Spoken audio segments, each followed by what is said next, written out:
Hello everyone, in this video we will study how to calculate space required to execute an algorithm. In previous video we have seen 5 criteria upon which we can judge an algorithm while writing an algorithm. So apart from that there are two main criteria on which we can analyze the performance of an algorithm. The first one is space complexity and second one is time complexity. So space complexity of an algorithm is amount of memory it needs to execute the algorithm. So when we create any algorithm, depend on how much memory it requires to save that algorithm, the space complexity is calculated. Similarly, time complexity of an algorithm is the amount of time it needs to execute the algorithm. So when we create any algorithm, depend on how much time it requires to execute that algorithm, the time complexity is calculated. Now we will see how to calculate space complexity of an algorithm. So space complexity of an algorithm is depending on two parts. First one is fixed part and second one is variable part. So first part, that is fixed part, is independent of characteristics.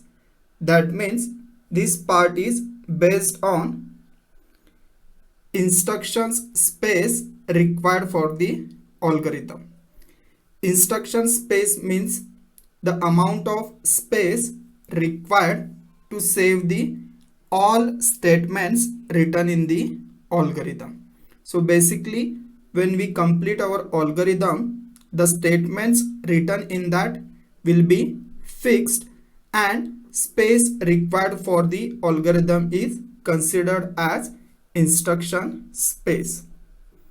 Fixed part is also depending on constant variables whose size remains the same throughout the algorithm. So when we use a variable and that variable requires fixed amount of space, also comes under fixed part while calculating space complexity. Now we will see the second part, that is variable part, and it is the important part while calculating the space complexity. It is a variable whose size is dependent on the particular problem instance being solved. That means size of variable is depend on the input. So when the value of input changes, the space required by that variable also changes. This is the formula for calculating space requirement of any algorithm. That is SP equal to C plus SP. So here C is the constant value, or you can say fixed part, and SP is the variable part that may change depend on input values. So depend on this concept, we will try to calculate few algorithms in the next session.